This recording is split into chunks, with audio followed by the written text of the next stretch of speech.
Hey guys, welcome to back you to my channel advance degree. आज हम आपको BSc second year third semester zoology की unit 6 हमने start करवा रखे है, जिसमें आपके टॉपिक अगला जो टॉपिक है वो है principle and type of chromatography.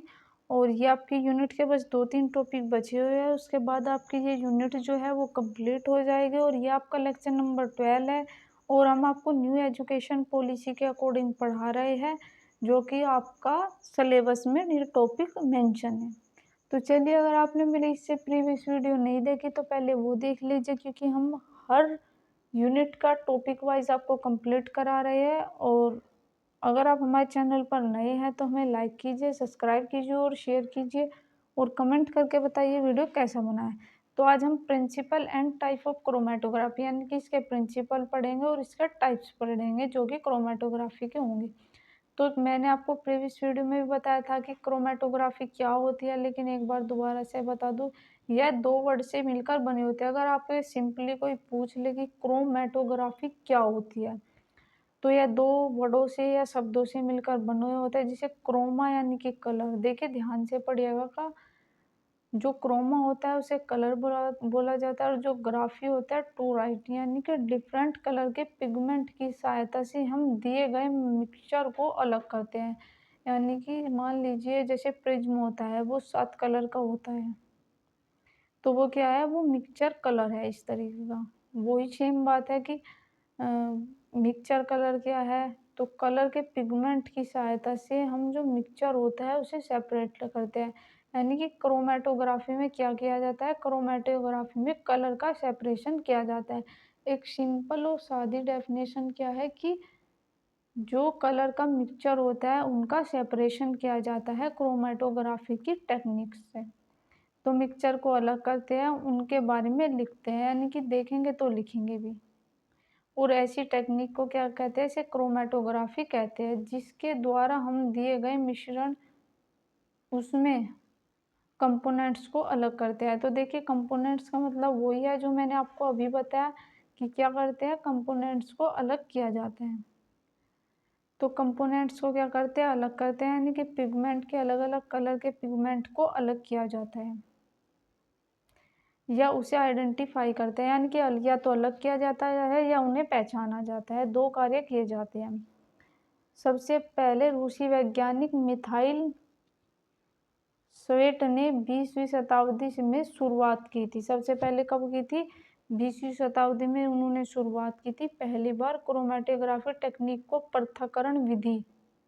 तो क्या कहते हैं, इंग्लिश में इसे सेपरेशन की टेक्निक कहा जाता है और हिंदी में इसे पृथक्करण की विधि कहते हैं, के रूप में पहचाना था। तो किस रूप में पहचाना था, पृथक्करण की विधि के रूप में पहचाना था इन्होंने। कैरोटीन, जेंथोफिल, क्लोरोफिल जैसे कई पौधों के रंग द्रव्य या उनके पिगमेंट को अलग करने के लिए क्रोमेटोग्राफी टेक्निक का यूज किया था। तो देखिए, जो पौधों में जो क्लोरोफिल पाया जाता है वो कैरोटीन, जेंथोफिल पाया जाता है, क्लोरोफिल पाया जाता है, जिसके कारण जो पत्तियां होती है पौधे की वो हरी होती है, वो क्लोरोफिल के कारण होती है। जैसे कई पौधे के उनके द्रव्य, उनके पिगमेंट को अलग करने में इस टेक्निक का यूज किया था। तो क्या किया था उन्होंने, इस टेक्निक्स का यूज किया था, जिसे क्रोमेटोग्राफी टेक्निक्स कहते हैं। क्योंकि जो कलर पिगमेंट,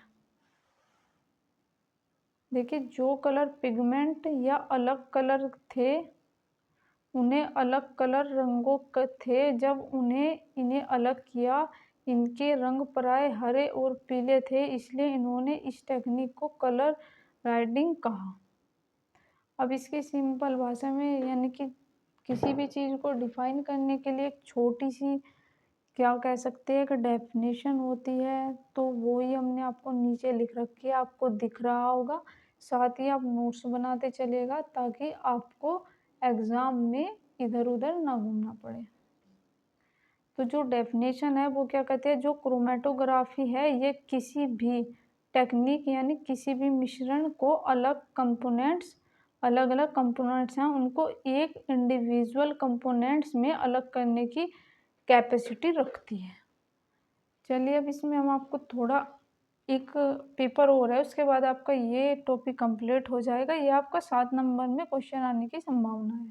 अलग तो अलग-अलग कंपोनेंट हैं, उनको एक इंडिविजुअल कंपोनेंट्स में अलग करने की विधि है। ये क्या है? एक प्रोसेस है, एक टेक्निक है, अलग-अलग कंपोनेंट्स को अलग करने की। जैसे कोई मिक्सचर है, उसमें ए, बी, सी, डी कंपोनेंट हैं, यानी कि कोई भी मिक्सचर है, उसमें ये चारों कंपोनेंट्स हैं। उसमें से हमें कोई एक कंपोनेंट्स को अलग कर रहे हैं, यानी कि इन चारों में से किसी एक कंपोनेंट को हम अलग कर रहे हैं। उसमें से कौन-सा कंपोनेंट हो सकता है, या ए या बी या सी या डी, इन चारों में से हम किसी एक को भी चूज़ कर सकते हैं सेपरेट करने के लिए। तो इनको अलग करने की जो टेक्नीक है, यही क्रोमैटोग्राफी कहलाती है। यानी कि ये चार जो है, ये अलग-अलग कलर के हैं। मान लीजिए ये रेड कलर है, ये येलो कलर है, ये पिंक कलर है और ये ब्लैक कलर है। ये सभी कलर मिक्स है चारों। इनमें से हमें येलो कलर या रेड कलर चाहिए, तो हम इन्हें सेपरेट करने के लिए हम यहाँ पर क्या करेंगे? क्रोमैटोग्राफी का यूज़ करेंगे, क्योंकि इसका कार्य क्या है? इसका रंगों को अलग करना कार्य है क्रोमैटोग्राफी का।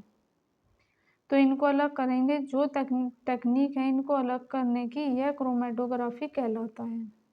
जो हम मिक्सर का यूज़ करते हैं, ये 2 फेज़ में यूज़ करते हैं, यानी कि ये जो मिक्सचर होता है उसे किस तरीके से यूज़ करेंगे? 2 फेज़ के इक्विलिब्रियम होते हैं, तो हमारे पास क्या होता है? ये इक्विलिब्रियम होता है, यानी कि इसमें 2 फेज़ पाए जाएँगे। जो ये इक्विलिब्रियम होगा, इसमें क्या होगा? इसमें 2 फेज़ पाए जाएँगे, एक स्टेशनरी फेज़, दूसरा मोबाइल फेज़। मैंने आपको प्रीवियस वीडियो में बताया था कि हमारे जो आगे टेक्निक्स होगी उनमें क्या यूज़ किया जाएगा, उसमें 2 फेज़ यूज़ किए जाएँगे, एक मोबाइल फेज़ और एक स्टेशनरी फेज़ यूज़ किया जाएगा। तो जो मोबाइल फेज़ है और जो स्टेशनरी फेज़ है, मैं बता दूँ, जो स्टेशनरी फेज़ है ये सॉलिड में पाया जाता है, यानी कि ये मूव नहीं करता। लेकिन जो मोबाइल फेज़ है, ये क्या करता है? ये मूवमेंट करता है, यानी कि ये लिक्विड में पाया जाता है, इधर-उधर मूवमेंट करता रहता है, यानी कि घूमता रहता है। लेकिन जो स्टेशनरी फेज़ है वो सॉलिड फेज़ में पाया जाता है, ये मूवमेंट नहीं करता। अलग-अलग रेट के हिसाब से जो कंपोनेंट होते हैं वह मूवमेंट करते हैं। तो मैंने पहले ही आपको बता दिया, ये अलग-अलग फेज़ के हिसाब से अलग-अलग मूवमेंट करते हैं, क्योंकि इन फेज़ का एक अलग एरिया होता है और ये अलग-अलग तरीके से मूव करते हैं।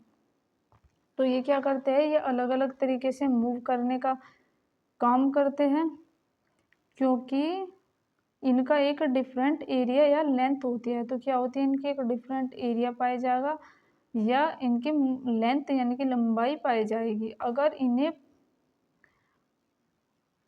पेयर मीडियम में पाए जाएंगे, यानी कि अगर ये मीडियम में पाए जाए तो अलग करेंगे, तो डिफरेंट फेज पर जाकर ये अलग हो जाएंगे। यानी कि जैसे मोबाइल फेज जो है, आपको यहाँ पर दिखाई दे रहा होगा, जो मोबाइल फेज होगा यह लिक्विड या गैस भी हो सकते हैं। तो मैंने अभी बताया था, जो मोबाइल फेज होंगे या तो लिक्विड पाए जाएंगे या गैस हो सकते हैं, यानी कि ये कह सकते हैं ये कांस्टेंट नहीं भी रह सकते। आपको पता है, गैस को हम कुछ स्पेशल चीज़ों में ही कैद कर कर रख सकते हैं, वरना ये वायु के साथ घुल जाती है, यानी कि वायु में मिक्स हो जाती है।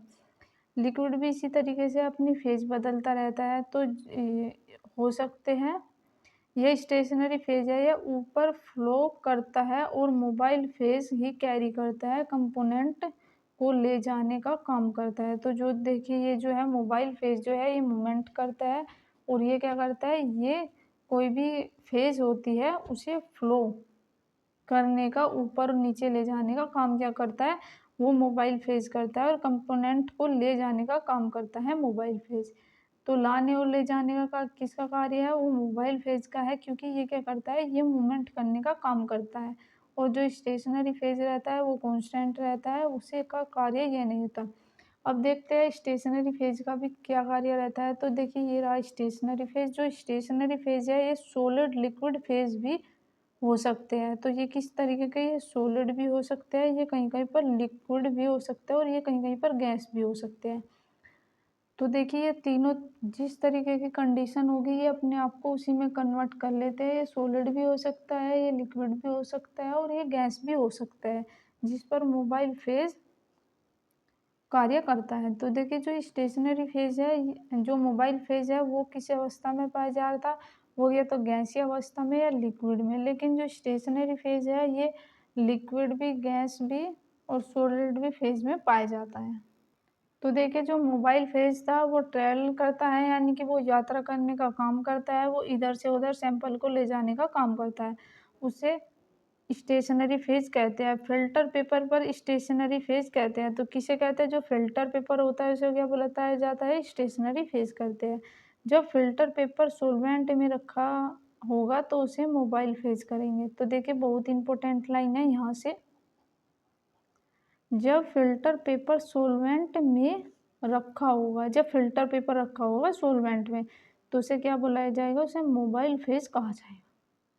देखिए कितना इम्पोर्टेंट पॉइंट है ये, आप याद रखिएगा। अगले वीडियो में हम देखिए क्या पढ़ेंगे, टाइप ऑफ क्रोमेटोग्राफी और कॉलम क्रोमेटो पढ़ाएंगे, जो कि आपका काफ़ी इम्पोर्टेंट है। इनमें से कोई ना कोई टॉपिक आएगा। तो थैंक यू गाइस, मिलते हैं किसी नए टॉपिक के साथ में। जब तक के लिए आप हमें लाइक कीजिए, सब्सक्राइब कीजिए और शेयर कीजिए और कमेंट करके बताइए वीडियो कैसा बना है।